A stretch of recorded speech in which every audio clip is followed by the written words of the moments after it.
हे welcome. तो आज का वीडियो वो सारे लोगों के लिए काफ़ी ज़्यादा इंपॉर्टेंट है जिनको इंजीनियरिंग करनी है या कोई इंजीनियरिंग का एग्ज़ाम देने वाले हैं या जेई मेंस या जेई एडवांस की तैयारी कर रहे हैं या इंजीनियरिंग के रिलेटेड अगर डाउट भी है तो भी ये वीडियो में काफ़ी अच्छे से सॉल्व हो जाएगा। अगर तुम इंजीनियरिंग कर रहे हो, सेकेंड ईयर में भी हो, तो भी ये वीडियो तुम्हारे लिए ठीक है। अगर तुम 10th में हो, इंजीनियरिंग करना है तो भी वीडियो तुम्हारे लिए है। ओके, तो लेट्स स्टार्ट।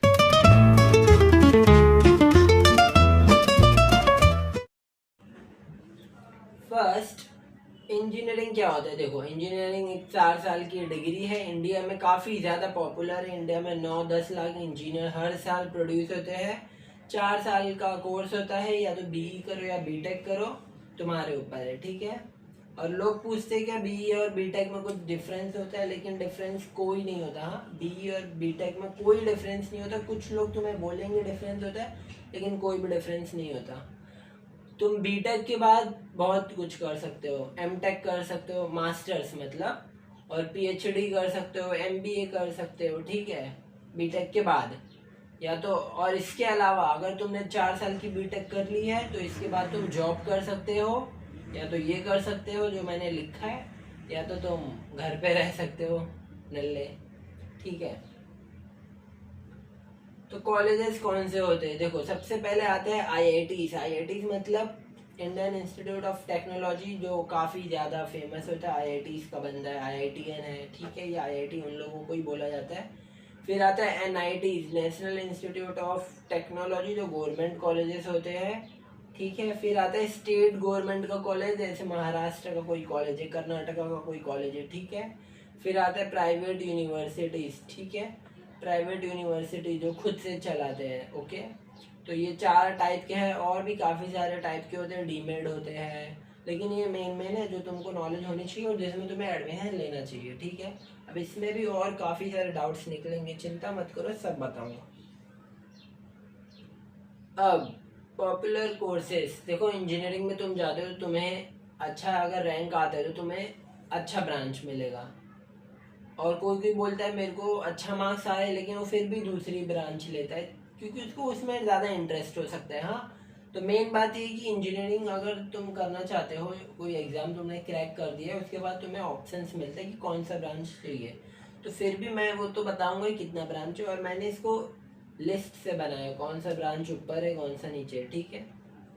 तो देखो, कंप्यूटर साइंस इंजीनियरिंग, या तो तुम बोलो कंप्यूटर इंजीनियरिंग, कंप्यूटर साइंस, ये टॉप के ब्रांच है। हाँ, फिर information technology, electronics and communication, telecommunication भी एक ब्रांच होता है, वो भी अच्छा होता है। मैकेनिकल इंजीनियरिंग होता है, सिविल होता है, आर्टिफिशियल एंड डाटा साइंस होता है, artificial intelligent and machine learning होता है। तो जितने भी रोबोट सॉरी कंप्यूटर्स के ब्रांच है ना, AIDS, AIML, और या तुम बोलो CSE, कंप्यूटर साइंस, ये सब टॉप के ब्रांच है। उसके बाद ये ENTC आता है। हाँ, और ये मैकेनिकल इंजीनियरिंग, सिविल इंजीनियरिंग, इस सब के बाद ही आता है। हाँ, सबसे पहले कंप्यूटर का ब्रांच आता है और उसी में सबसे ज़्यादा सैलरी मिलता है, इसीलिए लोग इतना ज़्यादा मरते हैं कंप्यूटर के लिए, उनको इतना मतलब चाहिए रहता है, ठीक है। अब टाइप ऑफ इंजीनियरिंग कॉलेज की बात कर लेते हैं, काफ़ी ज़्यादा इंपॉर्टेंट टॉपिक है, और देखो अच्छे से देखना, अच्छे से देखना। हाँ?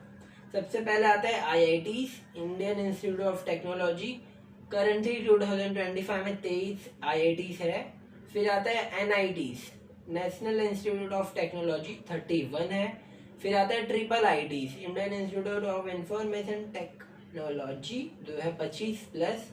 फिर आता है स्टेट गवर्नमेंट के कॉलेजेस, फिर आता है प्राइवेट गवर्नमेंट के कॉलेजेस, ठीक है। और जिसमें सबसे ज़्यादा फेमस है IITs। और हम सबके लिए कौन सा एग्ज़ाम देना है, क्या करना है, वो सब भी बताऊंगा, तो वीडियो को देखते रहना। हाँ, स्किप नहीं करना है हमें। देखो, इंजीनियरिंग में हर साल 10 से 12 लाख बच्चे आते हैं, ये मैंने स्टार्टिंग में ही बताया था। काफ़ी ज़्यादा इंडिया में इंजीनियर्स बनते हैं, इसीलिए इंडिया को इंजीनियरिंग का फैक्ट्री माना जाता है। एग्ज़ाम्स कौन से होते हैं जिसके लिए तुम कौन कौन से एग्ज़ाम होते हैं, मतलब जिससे तुम कौन से कॉलेज में जा पाओगे। हाँ, सबसे पहला होता है जेई मेंस। इसके थ्रू तुम NIT, IIIT, GFITS और कोई कोई प्राइवेट कॉलेजेस में एडमिशन ले सकते हो। अगर देखो, ये सब रैंकिंग ना तुम्हारे ऊपर डिपेंड है। अगर तुम बहुत अच्छा मार्क्स लाओगे, रैंकिंग लाओगे, तो तुम्हारी उतनी अच्छे कॉलेज में एडमिशन होगा और उतना ही अच्छा ब्रांच मिलेगा। देखो रैंकिंग से बहुत कुछ डिसाइड होता है। तुम्हारा ब्रांच, तुम्हें अच्छा ब्रांच मिलेगा तो उसके लिए तुम्हारी अच्छी रैंक चाहिए। कॉलेजेस बहुत ज़्यादा अच्छा कॉलेज के लिए बहुत ज़्यादा अच्छी रैंक चाहिए, ऐसा होता है, ठीक है। और उसका एनटीए कंडक्ट करता है। फिर आता है जेई एडवांस। अगर तुमने जेई मेंस में 2.5 लाख के अंदर यानी 2,50,000 के अंदर रैंक लाई तो तुम जेई एडवांस का पेपर दे सकते हो। और जेई एडवांस के पेपर किस लिए देना पड़ता है, ताकि तुम आईआईटीज में जाओ या कोई बहुत बड़ा कॉलेज जैसे बीएचयू हो गया, टॉप टीयर के कॉलेजेस। और टीयर क्या होता है ये भी बताऊंगा। मतलब एकदम जो बड़े बड़े कॉलेजेस होते हैं इंजीनियरिंग के, जिसे बोला जाता है इंजीनियरिंग का बाप, उसके लिए तुम्हें जेई एडवांस का पेपर ही देना पड़ता है और कोई पेपर नहीं है, ठीक है।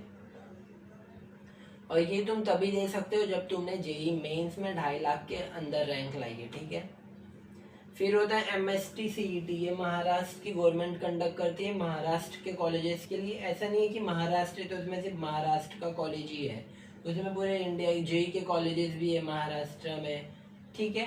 तो जो ऑल ओवर इंडिया का है वो तो है ही महाराष्ट्र में, और जो महाराष्ट्र के खुद के कॉलेजेस है वो भी है। हाँ, तो तुम जेई मेंस का एग्जाम दोगे तो भी तुम महाराष्ट्र के कॉलेज में आ सकते हो, लेकिन अगर तुम्हें महाराष्ट्र के हर एक कॉलेज में देखना है कि मेरा किस में लगता है तो तुम्हें एमएसटी सीईटी का एग्ज़ाम देना ही पड़ेगा। और जो भी महाराष्ट्र में जेई देता है वो सीईटी का एग्ज़ाम देता ही है, ठीक है। अब इसके बाद है अपना COMEDK। ये एडमिशन होता है कर्नाटका में। तुम इससे कर्नाटका के कॉलेजेस में जा सकते हो। कंडक्ट करता है कर्नाटका गवर्नमेंट इसे कंडक्ट करती है, ठीक है। फिर होता है WBJE। नाम से ही पता चल जा रहा है वेस्ट बंगाल का है ये। इसे वेस्ट बंगाल की गवर्नमेंट कंडक्ट करती है। इससे तुम वेस्ट बंगाल के इंजीनियरिंग कॉलेज में एडमिशन ले सकते हो। KSET आता है कर्नाटका के लिए। कर्नाटका की गवर्नमेंट ये सीईटी का एग्जाम लेती है, इन लोग का सीईटी। इससे तुम कर्नाटका के इंजीनियरिंग कॉलेज में एडमिशन ले सकते हो। फिर आता है TNEA तमिलनाडु के लिए। फिर आता है अपना APEAMCET, तेलंगाना गवर्नमेंट कंडक्ट करती है। और आंध्र प्रदेश में भी इससे एडमिशन होता है, और दोनों के लिए अलग अलग है, मैंने वो भी लिख दिया है, ठीक है। फिर आता है VIT EEE, ओके। फिर इससे तुम VITs यूनिवर्सिटीज कैंपस में ले सकते हो। वेलोरे, देखो वेलोरे काफ़ी ज़्यादा रेप्यूटेड इंजीनियरिंग कॉलेज है, तो उस सब में तुम ले सकते हो इसे। हाँ, उसके लिए तुम्हें VIT का एग्ज़ाम देना पड़ेगा। फिर आता है SRM JEEE। इससे तुम HRM यूनिवर्सिटी के कैंपस में ले सकते हो। और कैंपस मतलब क्या होता है, वो जगह जिसमें वो कॉलेज है। हाँ, कैंपस मतलब अगर तुम्हें नहीं पता तो बता देता हूँ, वो जगह जिसके अंदर वो कॉलेज है। जैसे एक सर्कल है, इसके अंदर कोई एक कॉलेज है तो ये बोला जाएगा ये सर्कल के अंदर ये कॉलेज है, ये इसका कैंपस है। हाँ, वो जगह मतलब, हाँ ज़्यादा कंफ्यूज मत हो। फिर आता है BISAT। इसे तुम बिट्स पिलानी, काफ़ी बड़ा काफ़ी टॉप प्राइवेट कॉलेज है ये। हाँ, बिट्स पिलानी, गोवा हैदराबाद, इसमें ले सकते हो। बिट्स के कॉलेज में ले सकते हो, बिट्स से इसको कंडक्ट करता है। अब मेन सबसे बड़ी बात वीडियो की यही है, टॉपिक का डाउट कितना होता है। डाउट, अगर आपको काफ़ी सारे डाउट्स हैं इंजीनियरिंग के रिलेटेड तो ये अभी 20 टोटल है, यही मोस्ट ऑफ द डाउट रहता है हर एक स्टूडेंट को, ठीक है। तो इंजीनियरिंग कॉलेज इंडिया में कितने हैं, देखो इसमें मैंने लिखा है 3,500 प्लस, लेकिन सच बोलो तो इससे भी काफ़ी ज़्यादा है, 8,000 तक है। लेकिन वो काम का नहीं है, वो तुम्हें कोई प्लेसमेंट नहीं देगा ना। तो तुम्हारा सर्कल भी अच्छा रहना चाहिए ना, तभी तो तुम कुछ करोगे। अगर तुम्हारा दिमाग अच्छा नहीं है, सर्कल भी अच्छा नहीं है तो तुम कुछ नहीं हो पाएगा। अगर दिमाग अच्छा है, सर्कल खराब है तो मैं भी तुम खराब हो जाओ, ठीक है। तो इंडिया में इंजीनियरिंग कॉलेज कितने, 3,05,000 प्लस 8,000 तक है, पर मेन इतने ही है, ठीक है, अच्छे। फिर ड्यूरेशन कितना है, कितने साल के लिए हम बीटेक या BE कर सकते हैं, हम लोग 4 साल के लिए, जिसमें 8 सेमेस्टर्स होते हैं। हाँ, 4 साल का कोर्स होता है। क्या कोई डिफरेंस है BE और बीटेक में? Absolutely no, there is no difference between BE एंड B Tech, okay. Best entrance for top engineering college, JEE Advanced. Yes, you are eligible in JEE Advanced if you are ranking between 1 to 2,50,000 in JEE mains. Okay, तो तुम्हें JEE advance का paper दोगे या JEE mains का, तो तुम्हें top के colleges मिलेंगे अगर तुमने अच्छी रैंक लाई तो. फुल फॉर्म ऑफ IIT और NIT. IIT का फुल फॉर्म होता है Indian institute of technology. NIT का फुल फॉर्म होता है नेशनल इंस्टीट्यूट ऑफ टेक्नोलॉजी.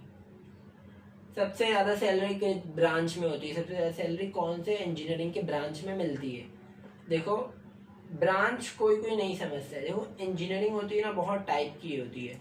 तो कोई कंप्यूटर लेता है, कोई बायोटेक लेता है, ऐसे काफ़ी सारे टाइप मैंने तुम्हें स्टार्टिंग में बताया था. हाँ, तो उसमें सबसे ज़्यादा सैलरी होती है कंप्यूटर्स वालों की. जो कंप्यूटर CSE, CS, AI ये सब लिया, उसकी सैलरी काफ़ी ज़्यादा होती है. हाँ, ठीक है.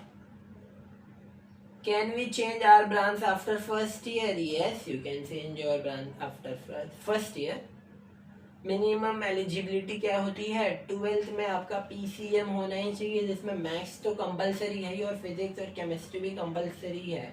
अगर आपने PCMB यानी कि अगर आपने 12th में PCMB दिया है तो भी तुम इंजीनियरिंग कर सकते हो. मेन बात ये कि PCM फिजिक्स केमिस्ट्री मैथ्स होना ही चाहिए.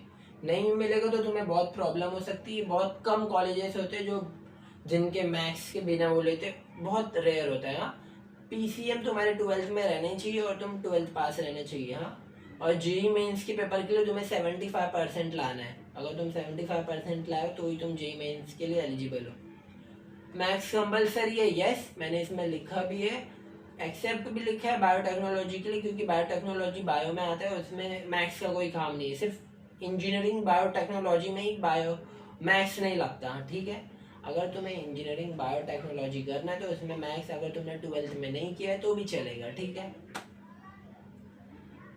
बायोलॉजी स्टूडेंट के एलिजिबल होते हैं इंजीनियरिंग के लिए. यस, अगर तुमने PCM रखा था, जैसे तुमने 12th में फिजिक्स केमिस्ट्री मैथ्स रखा है और बायोलॉजी भी रखा है, तो तुम इंजीनियरिंग के हर एक ब्रांच के लिए एलिजिबल हो. हाँ, PCMB, चाहे तुम बायोटेक लो या CSE लो, कुछ भी लो. अगर तुमने ये 4 सब्जेक्ट लिया था, physics chemistry maths and biology, तो तुम हर एक इंजीनियरिंग के ब्रांचेस में जा सकते हो. अगर तुमने बायोलॉजी नहीं लिया था तो तुम बायोटेक में नहीं जा सकते और बायोटेक्नोलॉजी में नहीं जा सकते. हाँ, और अगर तुमने PCM नहीं लिया तो तुम इंजीनियरिंग नहीं कर सकते. इंजीनियरिंग के लिए PCM मैंडेटरी है. ठीक है, मोस्ट ऑफ द कॉलेजेस में. और Tier 1, Tier 2, Tier 3 क्या होता है? देखो, नंबर से ही समझ जाओ. Tier 1 मतलब जो एकदम अच्छे कॉलेज है.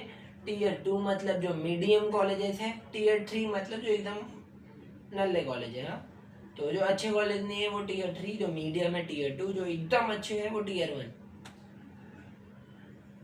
एवरेज प्लेसमेंट कितना होता है Tier 1 का? 10 से 25 लाख. अब ये फिक्स नहीं है, किसी किसी को 1 करोड़ का भी लग जाता है. हाँ, Tier 2, और ऐसा नहीं कि कोई Tier 2 या Tier 3 से कॉलेज से पढ़ा है तो कुछ नहीं कर सकता. बहुत लोग कुछ भी कर लेते हैं अगर वो कुछ अच्छा कर लेते हैं लाइफ में, अगर वो ख़राब कॉलेज से पढ़े तो भी, अगर उनमें टैलेंट है तो. ये प्लेसमेंट का, ये पैकेज का कोई फिक्स नहीं है. हर एक की सैलरी अलग अलग मिलती है. ठीक है, बहुत कुछ डिपेंड करता है. एज लिमिट क्या है? 17 to 25. Difference between IIT and NIT. IIT और NIT में ज़्यादा फर्क नहीं है, बस IIT में थोड़ा रैंक ज़्यादा ऊपर चाहिए. हाँ, NIT से. Can diploma holder join BTech? Yes. Coding compulsory है. यस. CSE ब्रांच जिनका भी कंप्यूटर से ब्रांच है उनके लिए कंपलसरी है, और मैकेनिकल, सिविल, बायोटेक इन लोग के लिए कंपलसरी नहीं है. लेकिन जो सिविल मैकेनिकल के लिए है, अगर उन लोग सीख लेंगे तो अच्छा है. Can I get into engineering without entrance exam? Yes, बिना एंट्रेंस एग्जाम के भी तुम जा सकते हो. कोई कोई कॉलेजेस ले लेते हैं मैनेजमेंट कोटा के थ्रू, मतलब पैसा दे के, और कोई कोई कॉलेज ले लेते हैं. हाँ, मेन बात ये है, मैनेजमेंट कोटा से अगर तुम जा रहे हो तो तुम ले सकते हो, या तो वैकेंसी राउंड एक होता है जिसमें अगर सीट खाली है तो बच्चे वो ले लेते हैं. ठीक है, उसमें कॉलेज के पास ऑफलाइन जाना पड़ता है, मिलना पड़ता है. Engineering good for girls? Yes, absolutely. Can I study engineering abroad after 12th? Yes, you can go abroad after 12th for engineering. Last, just a second. Just a second ना। Which is better, government और private? Government colleges में fees कम लगती है। देखो कौन सा college अच्छा है ये गवर्नमेंट या प्राइवेट पे डिसाइड नहीं होता, ये डिसाइड होता है उनकी प्लेसमेंट पे कैसा है। देखो उसके लिए भी मैंने एक चीज़ बनाया है। तुम्हें अपना कॉलेज चेक कैसे करना है कि वो अच्छा है कि नहीं। हाँ, तो इसके लिए काफ़ी सारे तरीके। पहले देखो कॉलेज स्टैब्लिश कब हुआ था। अब ऐसा नहीं है कि कोई नया कॉलेज है तो वो अच्छा नहीं होगा, हो सकता है। काफ़ी सारे टेक कॉलेज इंडिया में खुल रहे हैं, वो जो काफ़ी अच्छे होते हैं, नए नए होते हैं लेकिन काफ़ी अच्छे होते हैं। हाँ, जैसे ये न्यूटन स्कूल ऑफ टेक्नोलॉजी। तो लेकिन कॉलेज का एस्टेब्लिशमेंट ईयर देखा जाता है। जैसे मुंबई में एक कॉलेज है विजिटिया है, वो 1888 में हुआ था, मतलब 100 साल से भी ज़्यादा हो गया। हाँ, तो काफ़ी ज़्यादा रेप्यूटेड कॉलेज है। फिर तुम उसका प्लेसमेंट चेक करो कि उसमें प्लेसमेंट अच्छा मिल रहा है कि नहीं। अगर प्लेसमेंट अच्छा मिल रहा है तो अच्छा कॉलेज है। प्लेसमेंट मतलब जॉब मिलना, कि जॉब कितने का मिल रहा है, जॉब सबको मिल रहा है कि नहीं। हाँ, फिर रैंकिंग देखा जाता है कि कॉलेज ए ग्रेड है, बी ग्रेड है, सी ग्रेड है, मतलब वही टीयर 1, टीयर 2, टीयर 3। ये सब तुम आराम से चैट जीपीटी में, बस चैट जीपीटी में कॉलेज का नाम लिखो, एड्रेस बता दो ये वाले, क्योंकि सेम सेम कॉलेजेस के भी काफ़ी नाम होते हैं। फिर बताओ टीयर 1 उसका टीयर कौन सा है, रैंकिंग क्या है, प्लेसमेंट क्या है। ठीक है, ये सब चैट जीपीटी पे तुम कॉलेज का नाम देके करो, एकदम इजीली तुम्हें सब इन्फॉर्मेशन मिल जाएगी। हाँ, तो आई होप तुम्हारे सारे डाउट्स क्लियर हो गए होंगे, और वीडियो में अगर इन्फॉर्मेशन मिली होगी तो लाइक कर देना। काफ़ी ज़्यादा मेहनत से वीडियो बनाए हो, काफ़ी ज़्यादा रिसर्च करनी पड़ी थी और टाइम भी लगा नई वीडियो आने में। ठीक है, तो thank you, like and subscribe कर देना।